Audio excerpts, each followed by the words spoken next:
ये वीडियो निश्चित रूप से बीएड के फर्स्ट ईयर या फिर आपके जिस भी सेमेस्टर में आ रहे होंगे अंडरस्टैंडिंग एंड डिसिप्लिन सब्जेक्ट, जो कि पेपर 5 में आते हैं, जो ललित नारायण यूनिवर्सिटी और बहुत सारे यूनिवर्सिटी में जो फर्स्ट ईयर के अंतर्गत आते हैं अंडरस्टैंडिंग एंड डिसिप्लिन, उसका लास्ट वाला जो चैप्टर है यानी कि यूनिट 5 को अगर आप देखें तो वहाँ पर आता है एक टॉपिक के रूप में निकल के आता है मास्टरी यानी कि महारत। इसके बारे में हम इस वीडियो में समझेंगे, यानी कि महारत के जो डेफिनेशन है, इंट्रोडक्शन के बारे में समझेंगे कि महारत किसे कहते हैं, और साथ ही साथ इसमें हम समझेंगे कि महारत के मीनिंग यानी कि जो अर्थ है महारत के क्या होते हैं अर्थ, इसके बारे में समझेंगे। और इसमें समझेंगे कि dimensions of mastery of subject, यानी कि विषय पर महारत की क्या आयाम है, यानी विषय पर महारत के क्या क्या आयाम है, इन सारे पॉइंट को हम डिस्क्राइब करते हुए चलेंगे। तो वीडियो लास्ट तक देखिएगा। और नेक्स्ट वीडियो में हम देखेंगे dimension of mastery over discipline. ये नेक्स्ट वीडियो में आपको मैं बताऊंगा। इस वीडियो में फिलहाल इस वीडियो में आपको ये सारे चीज आपको देखने को मिलेंगे। तो वीडियो शुरू करते हैं, वीडियो लास्ट तक देखिएगा और सारी जानकारी आपको तफसील से मिलेगा। शुरू करते हैं। सबसे पहले देखें तो इंट्रोडक्शन के तौर पे आपको समझना होगा कि मास्टरी किसे कहते हैं, यानी कि महारत किसे कहते हैं। तो महारत के बारे में अगर समझते हैं तो निकल के आता है कि महारत जीवन के सभी क्षेत्रों, महारत क्या है तो सभी क्षेत्रों में अत्यंत आवश्यक है। निश्चित रूप से हम किसी भी कार्य को सर्वोत्तम रूप से, यानी जब हम किसी भी कार्य को कर रहे होते हैं, तब किसी भी कार्य को जब हम कर रहे होते हैं उसको सर्वोत्तम रूप से कुशलता पूर्वक जब करते हैं या फिर कर पाते हैं तो वो क्या कहलाता है, हमारा महारत कहलाता है उस काम के प्रति। आगे इसी में लिखा गया कि जब हम उस कार्य को में महारत हासिल कर लेते हैं, जब हम उस कार्य में जो काम हम कर रहे होते हैं या फिर हम पढ़ रहे होते हैं या फिर हम कोई चीज बना रहे होते हैं या फिर कोई काम कर रहे होते हैं, उस कार्य में जब हमें महारत हासिल कर लेते हैं तो महारत देख सकते हैं, महारत प्राप्ति के उपरांत ही कोई व्यक्ति किसी क्षेत्र में अपनी कला का सर्वोत्तम प्रदर्शन कर सकता है। यहाँ पर कहा गया कि जब किसी भी व्यक्ति में महारत हासिल हो जाता है तो निश्चित रूप से तब वो अपने कार्य का सर्वोत्तम प्रदर्शन कर सकता है, सर्वोत्तम रूप से उसे प्रस्तुत कर सकता है। ये बात निकल के आया जो कि मास्टरी से निकल के आता है। उसके बाद इसी टॉपिक में निकल के आता है नेक्स्ट पैराग्राफ में कि महारत न केवल व्यक्ति विशेष को सहायता प्रदान करता है, कह रहा है कि महारत जो है कि न मास्टरी जो है कि न केवल व्यक्ति विशेष, किसी व्यक्ति विशेष को सहायता प्रदान करता है या उसके लिए लाभकारी होता है, यानी कि ना ही उसके लिए लाभकारी होता है, बल्कि विभिन्न क्षेत्रों में महाभारत रखने वाले, विभिन्न क्षेत्रों में जो महारत हासिल किए हुए मास्टरी रख रहे हैं, यानी कि मास्टर है उस चीज में, किसी भी चीज में, तो वो क्या कहलाता है, उसके द्वारा समाज और राष्ट्र के सर्वोत्तम विकास होना संभव हो पाता है। जब कोई भी व्यक्ति किसी भी क्षेत्र में, बहुत सारे क्षेत्रों में अगर महारत हासिल किया हुआ है तो निश्चित रूप से वो व्यक्ति राष्ट्र और समाज के लिए सर्वोत्तम विकास होने का संभव हो पाता है, यानी सर्वोत्तम विकास होना संभव होता है जब कोई व्यक्ति किसी भी चीज में महारत हासिल कर लेता है, सारे को सारी चीजों में महारत हासिल कर लेता है, तो उस समाज का, उस राष्ट्र का विकास होना लाजमी हो जाता है। नेक्स्ट पैराग्राफ में इसी के अंतर्गत निकल के आता है कि शिक्षा के क्षेत्रों में महारत प्राप्त करना न केवल शिक्षक के लिए आवश्यक है बल्कि छात्रों के लिए भी परम आवश्यक है। निश्चित रूप से यहाँ पर कहा गया कि शिक्षा के क्षेत्रों में अगर देखें तो महारत प्राप्त करना सिर्फ जो है शिक्षकों के लिए आवश्यक नहीं है कि शिक्षक को किसी भी सब्जेक्ट में महारत हासिल होगा तो वो अच्छे ढंग से शिक्षण करा पाएगा या शिक्षा दे पाएगा, ये नहीं, बच्चों को भी, बच्चों के लिए भी परम आवश्यक है। ये निश्चित रूप से आवश्यक है कि वो इस महारत को शिक्षा के प्रति, सब्जेक्ट, किसी भी सब्जेक्ट के प्रति महारत हासिल करे, ये बात निकल के आता है। ये वीडियो आपको पसंद आ रहा है तो निश्चित रूप से लाइक कर दीजिएगा, आपको थोड़ा भी हेल्प पहुंच रहा है तो निश्चित रूप से आप लाइक करते जाइएगा, शेयर कर दीजिएगा दोस्तों के साथ। इसी पैराग्राफ के अंतर्गत निकल के आता है कि तभी वह शिक्षा का सदुपयोग जीवन के सभी क्षेत्रों में एवं सभी मूल्यों में करने में सफल हो सकता है। यानी कि कहा जा रहा है कि जब बच्चे भी इस बात को समझेंगे कि किसी भी चीज में महारत हासिल करना उसके लिए एक बेहद ही महत्वपूर्ण कार्य हो जाता है, तभी जाकर के कोई भी बच्चा अपने जीवन में, अपने क्षेत्रों में, अपने जीवन के सभी क्षेत्रों में वह सही तरीका से अपने जो शिक्षा का सदुपयोग करते हुए अपने जीवन में जो सभी मूल्यों को एक साथ करने में, एक साथ प्राप्त करने में सफल हो सकता है। निश्चित रूप से आगे पॉइंट में निकल के आता है जो कि कह रहा है यहाँ पे कि महारत का अर्थ, यानी कि जो मीनिंग ऑफ मास्टरी क्या होता है, इसके बारे में समझते हैं कि अर्थ क्या होता है मास्टरी का। तो निकल के आता है महारत से तात्पर्य किसी भी कार्य में ऐसी कुशलता प्राप्त कर लेना जिसके द्वारा देख सकते हैं यहाँ पे कि जिसके द्वारा कार्य का निष्पादन कम समय में सर्वोत्तम रूप से किया जा सके। यहाँ पर कहा जा रहा है कि महारत से तात्पर्य किसी भी कार्य में ऐसी कुशलता प्राप्त कर लेना जिसके द्वारा कार्य का निष्पादन कम समय में सर्वोत्तम रूप से किया जा सके। तो क्या कहलाएगा? महारत कहलाएगा। महारत का जो अर्थ है मेन तौर पे निकल के आता है कि महारत से तात्पर्य है कि किसी भी कार्य में ऐसी कुशलता प्राप्त कर लेना जिसके द्वारा कार्य का निष्पादन कम समय में सर्वोत्तम रूप से आप कर रहे होते हैं, तो आपको माना जाएगा आप उस कार्य में महारत हासिल किए हुए हो। आगे इसी पॉइंट के अंतर्गत निकल के आता है कि उपरोक्त तथ्यों के आधार पर हम यह कह सकते हैं कि महारत किसी भी विषय या कार्य के सभी तथ्यों की पूर्ण जानकारी से है, जो न केवल कार्य को सरल सुखमय संपूर्ण बनाती है, यानी कि सरल सुखमय संपूर्ण बनाती है। कोई भी कार्य अगर कर रहा होता है तो उस कार्य को सरल बना देना, सुखमय बना देना या फिर संपूर्ण कर देना, तो ये चीज डिपेंड करता है जब आप महारत किसी भी चीज में हासिल किए रहते हैं तब जा करके। उसके बाद निकल के आता है कि बल्कि नए आयामों की खोज में सहायता होती है। ये सारे चीज जो है नए आयामों, नए डायमेंशन खोजने में ये सारी चीज का जो सहायता प्राप्त हो पाता है इस तरीके से। नेक्स्ट पॉइंट के तौर पे निकल के आता है, देख सकते हैं नेक्स्ट जो टॉपिक है मेरा, ये निकल के आता है dimension of mastery of subject, यानी कि विषय पर महारत के आयाम। विषय पर महारत के आयाम क्या क्या निकल के आते हैं? तो पहला देख सकते हैं आपके सामने में है नॉलेज।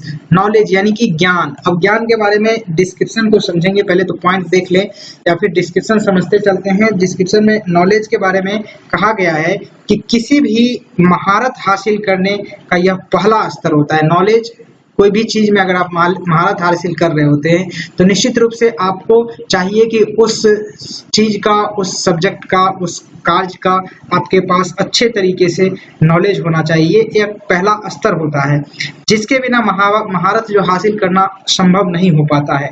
इसके अंतर्गत जो होता है कई सारे नॉलेज का जो गेन किया जाता है, इसमें होता है मैक्सिमम नॉलेज होता है, कंक्रीट नॉलेज होता है, अप्रोप्रिएट नॉलेज होता है, यूजुअल नॉलेज होता है। इन सभी को होना एक तरीके से नॉलेज का एक समूह कह लें आप, इस तरीके से हो जाता है। उसके बाद जो है कि आप उस कार्य के प्रति महारत हासिल करने के लिए एक कदम बढ़ा रहे होते हैं।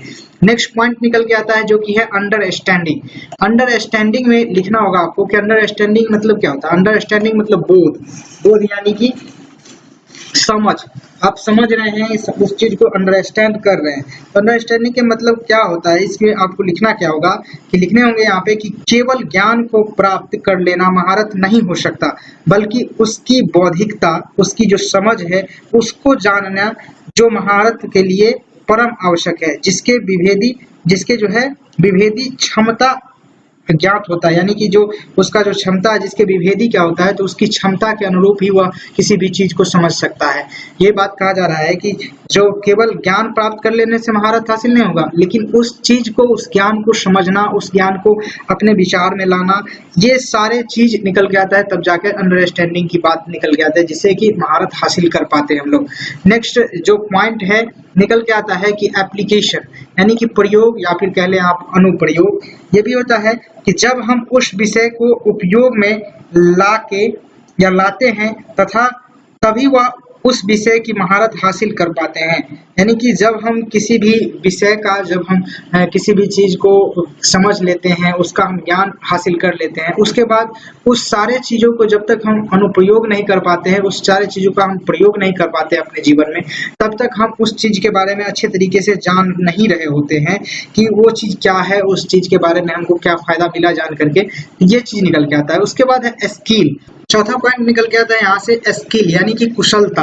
अब कुशलता किसको कहते हैं? यहाँ पे महारत हासिल करने के लिए कुशलता की आवश्यकता होती है हमें, यानी कि जब हम किसी भी विषय पर कुशल प्राप्ति कर लेते हैं, यानी कुशलता को प्राप्ति कर लेते हैं, उसके बाद उस कार्य में माहिर हो जाते हैं, उस कार्य को करने में हम बेहद ही माहिर हो जाते हैं, यानी कि कम समय में सर्वोत्तम रूप से अगर कर पाते हैं, स्किल्ड यानी कि स्किल्ड बंदा कहते हैं, वो चीज निकल के आता है यहाँ से कि किसी भी चीज को लेकर के हम पहले नॉलेज ले लिए, उसके बाद उसको समझ लिए, उसका उपयोग कर लिए, उसके बाद उसी काम को हम कुशलता पूर्वक जब कर रहे होते हैं तो हमारे ऊपर एक तरीके से महारत हासिल होने की जो प्रक्रिया है वो चल रही होती है। लास्ट में जाकर के हम उसका सारा डिस्क्रिप्शन मैं बताऊंगा कि किस तरीके से आप पूर्णतः महारत किसी भी चीज में हासिल करना चाहते हैं तो आपको क्या क्या करने होंगे, ये सारे चीज आप समझते जाएंगे। नेक्स्ट पॉइंट निकल के आता है कि रिफ्लेक्शन यानी कि परावर्तन। अब परावर्तन कहने का मतलब क्या, तो अगर आप स्किल ले लिए, एप्लीकेशन कर लिए, अंडरस्टैंडिंग कर लिए, नॉलेज ले लिए, सारे कुछ हो गया, उसके बाद परावर्तन क्या होता है। परावर्तन क्या, इसमें महारत हासिल करने में ये जानेंगे कि हम किसी भी विषय में जानकारी प्राप्त कर उसके बारे में सटीकता से बतलाना, आलोचना, विशेषता या उस विषय से संबंधित बातों को समझ लेना क्या कहलाता है, उसका रिफ्लेक्शन करना होता है। जब आप इस सारे चीज ले लिए, उसको लेकर के आप कुछ तो रिस्पॉन्स देंगे, यही चीज कहलाता है रिफ्लेक्शन यानी कि परावर्तन। ये चीज अगर आप दे रहे होते हैं तो महारत हासिल करने के क्रम में आप एक और कदम बढ़ा रहे होते हैं, यानी कि 5वां कदम बढ़ा रहे होते हैं। नेक्स्ट पॉइंट निकल के आता है 6ठा में, एटीट्यूड यानी कि मनोवृत्ति। अब मनोवृत्ति क्या होता है कि हमें किसी विषय में महारत हासिल है वह इस बात पर निर्भर करती है कि हमारी मनोवृत्ति उस विषय के बारे में कैसी है। यानी कि गुणात्मक मनोवृत्ति होने के उपरोक्त विषय के महारत हासिल करने की सहूलियत होती है, यानी कि गुणात्मक जो मनोवृत्ति होती है वह उपरोक्त विषय, जो विषय हमको दिया रहता है उस विषय के प्रति महारत हासिल करने में हमें सहूलियत होती है, यानी कि सरलता होती है। यहाँ पर कहा जा रहा है सबसे मेन बात कि जब हम महारत हासिल कर रहे होते हैं, रिफ्लेक्शन कर देते हैं, उसके बाद इन सारे चीजों को अगर हम लेते हैं तो हमारे अंदर कुछ तो बदलाव होगा, हमारे मनोवृत्ति में कुछ तो बदलाव होगा। अगर इस बात पर अगर आप ध्यान दें तो निकल के आता है कि ये सारे चीजों को करने तक यानी रिफ्लेक्शन तक हमारे अंदर कुछ न कुछ बदलाव आया होगा। वो किस चीज में आया होगा, तो हमारी मनोवृत्ति में आया होगा निश्चित रूप से। नेक्स्ट पॉइंट है जो कि लास्ट पॉइंट होगा 7 नंबर में, वैल्यूज। यानी कि वैल्यूज में कहें तो वैल्यूज का हिंदी समझ ले तो मूल्य। मूल्य यानी कि जो आपका जो भी आप पढ़ लिए, जो भी नॉलेज ले लिए, जो भी स्किल ले लिए, जो आप एप्लीकेशन कर लिए, रिफ्लेक्शन कर लिया, आपने अपने मनोवृत्ति को परिवर्तन कर लिया, इस सारे कुछ करने के बाद आपके जीवन में आपके जो दैनिक दिनचर्या है उसमें उस चीज का क्या मूल्य है, उसका क्या वैल्यू है, इसके बारे में यहाँ पर बताया गया इस पॉइंट के अंतर्गत कि हम किसी विषय में महारत हासिल करते हैं, फिर उसको मानव मूल्यों से जोड़ना उसकी उसकी जो है मास्टरी को प्रभावकारी बनाती है। यानी कि जब हम सारे कुछ कर लिए, ये सारे पॉइंट अगर आप देखें तो निकल के आता है, पहले नॉलेज ले लिए, उसके बाद उसको समझ लिए, उसके बाद उसका अनुप्रयोग कर लिए, उसके बाद उसकी जो कुशलता है उसको हासिल कर लिए, उसके बाद देखें तो यहाँ पर रिफ्लेक्शन भी कर दिया, आपने जो सीखा उसको दूसरे माध्यम से उसे बतला भी दिए, उसके बाद आपके मनोवृत्ति में भी परिवर्तन आ गया। फिर उसके बाद उन सब चीजों को एक साथ जोड़कर अपने मूल्यों में यानी कि मानव जीवन में उसको जोड़ दिए, तब जाकर के आपको उस सब्जेक्ट के प्रति आपके जो मास्टरी है उस सब्जेक्ट के, जिस सब्जेक्ट के प्रति उस सब्जेक्ट का आपने मास्टरी हासिल कर लिया। ये बात आप समझ गए होंगे कि क्या होता है dimensions of mastery of subject, यानी कि विषय पर महारत के आयाम क्या क्या होते हैं, किस तरीके से आयाम होता है, ये बात आप सारे समझ गए होंगे। अब नेक्स्ट वीडियो में आपको मैं बताऊंगा कि dimension of mastery over discipline. अगर आपको वीडियो अच्छा लगा हो तो निश्चित रूप से लाइक कर दीजिएगा, शेयर कर लीजिएगा दोस्तों के साथ, सब्सक्राइब कर लीजिएगा नेक्स्ट वीडियो देखने के लिए, और बेल आइकन प्रेस कीजिएगा सबसे पहले वीडियो देखने के लिए, नोटिफिकेशन पाने के लिए। Thank you for watching this video. जय हिंद, वंदे मातरम।